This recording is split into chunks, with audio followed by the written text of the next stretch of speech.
আমি বনগাঁ লোকসভা 14 নম্বর আমার পার্ট সেই প্রার্থী হতে পেরেছি আইএসএফ থেকে। তা আপনাদের এই স্বরূপনগরে এসেছি। আজকে বিভিন্ন জায়গায় আমি গ্রামে ঘুরেছি, আমাদের র্যালি হয়েছে। তা যা দেখতে পাচ্ছি গ্রামের স্বাস্থ্য পরিষেবা, অর্থনীতি পরিষেবা, মানুষের দিন যেভাবে চলছে এটা খুব বেদনাদায়ক। এটা অত্যন্ত দুর্ভাগ্যজনক।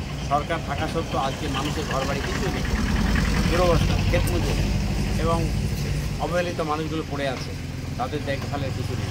তবে আমি যেটা এখানে খুঁজে খুঁজে দেখলাম আপনাদের এখানে এই যে এটা বাঁকড়া পঞ্চায়েত, তাই তো? বাঁকড়া পঞ্চায়েত, এই পঞ্চায়েতে কোনো কাজকর্ম কিছু নেই, রাস্তাঘাট কিছুই নেই।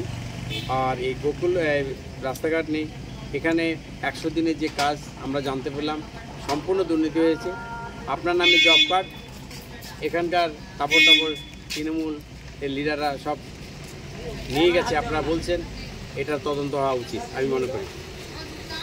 এছাড়া এখানে একটা হাসপাতাল আছে, আপনারা বললেন এখানে এই হাসপাতালটা, জায়গাটার নামটা বড় বাঁকড়া হাসপাতাল। বড় বাঁকড়া হাসপাতাল, এই হাসপাতালটা আজকে বড় বাঁকড়া হাসপাতাল, এই হাসপাতালটা এখন উপস্বাস্থ্য কেন্দ্রে পরিণত হয়েছে। কেন এই উপস্বাস্থ্য কেন্দ্র হলো, এটা তো খুব দুর্ভাগ্যজনক। এখানকার হাজার হাজার মানুষের বাস, লক্ষ লক্ষ মানুষের বাস এরিয়াতে একটা হাসপাতাল, সেইটাকে উপস্বাস্থ্য কেন্দ্র করেছেন। অদ্ভুত লাগলো।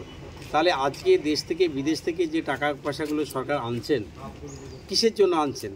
আজকে আমাদের লোন আনছে, যেখানে লোন ছিল 30%, আজকে 100% হয়ে গেছে।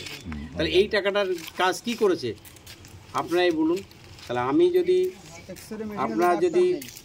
আপনারা যদি আমাকে এই লোকসভায় আইএসএফের পক্ষ থেকে আমি দাঁড়িয়েছি, আপনারা যদি আমাকে ভোট দেন, অর্থাৎ পার্লামেন্টে পাঠানোর দায়িত্ব সম্পূর্ণ আপনাদের। যদি আপনারা আমাকে ভোট দেন বা পার্লামেন্টে পাঠান, আমি এই সমস্যার সমাধান করব।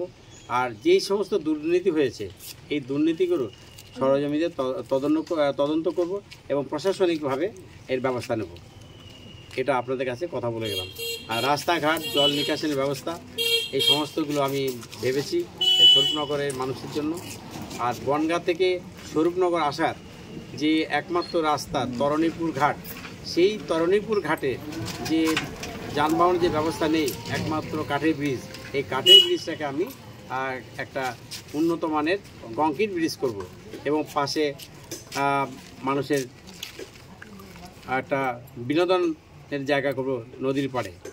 আর ওখানে যে হাসপাতাল আছে আপনার সংগ্রামপুর হাসপাতাল, তাই তো? আপনাদের ডাকবাংলা যে সেই হাসপাতালটাকে সুপার স্পেশালিস্ট হাসপাতাল করার জন্য চেষ্টা করবে এবং মানুষ যেন এখানে সম্পূর্ণ পরিষেবাটা পায়। এটা হচ্ছে আমার চিন্তা ভাবনা। আর আপনাদের মধ্যে যদি কোনো কিছু থাকে, কোনো কিছু জায়গা থাকে যে করার, আমাকে আপনারা লিস্ট দেবেন, সেটা আমি তুলে দেবো সংসদে। অতএব আপনাদের কাছে আমি আমার ভাইজানের দলের পক্ষ থেকে, অর্থাৎ ইন্ডিয়ান সেকুলার ফ্রন্টের পক্ষ থেকে আমি প্রার্থী হতে পেরেছি। এটা যেমন আমার ব্যক্তিগত আনন্দ, দল আমাকে পাঠিয়েছে, কিন্তু পার্লামেন্টে পাঠানোর দায়িত্ব সম্পূর্ণ আপনাদের। এছাড়া আরেকটা পরিকল্পনা আমি নিয়েছি, প্রতিটা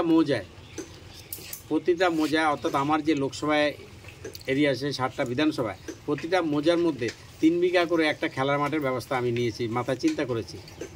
আমি যদি সংসদে আসতে পারি তাহলে আমি প্রতিটা মাঠে একটা করে খেলার মাঠ দেবো, আমাদের এই যুব শ্রেণীর মানুষের খেলাধুলা বিনোদনের জন্য, ছাত্রছাত্রীদের ঘোরার জন্য, খেলাধুলা করার জন্য, এবং যারা বয়স্ক মানুষ প্রতিদিন হাঁটাচলা করতে পারে না, তাদের চলাফেরা করার জন্য বা প্রাতঃভ্রমণ করার জন্য আমি এই খেলার মাঠটা করব। এটি হচ্ছে আমার মূল টার্গেট। টোটাল বনগাঁ লোকসভায় প্রতিটা মৌজায় 3 বিঘা করে খেলার মাঠের জমি দেবো। যে কীভাবে দেবো, সংসদে যদি নিয়ে আসেন তবে আমি সেই ব্যবস্থা আপনাদের করব। এটা বলে আমি আপনাদেরকে নমস্কার জানাব। ঘরের লিস্টে এত পরিমাণে দুর্নীতি হচ্ছে এবং এখন বর্তমানে ভোট এসছে সবার কাছ থেকে নাম তুলে নিচ্ছে, আপনার নামে ঘর, ওর নামে ঘর। এটা সম্পূর্ণ ভাওতাবাজি। আপনার এর উপরে কখনোই কান দেবেন না। এবং সমস্ত জায়গায় এই ভাওতাবাজিগুলো যে লিস্ট, এই লিস্টটা কি, অর্থাৎ ভোটের পরে তার অ্যাকশান নেবে, আর কিছুই না। এটা ভাওতাবাজি। এটা একটু খেয়াল রাখবেন। আমি জানতে পেরেছি এই এরিয়াতে টোটাল আমার বনগাঁ লোকসভা এরিয়াতে এই কাজগুলো তৃণমূল সরকার চেলারা করছে। তাই এই চেলাদের জন্য চেলা রেডি রাখতে হবে যাতে ভুলভাল না করে। ঠিক আছে।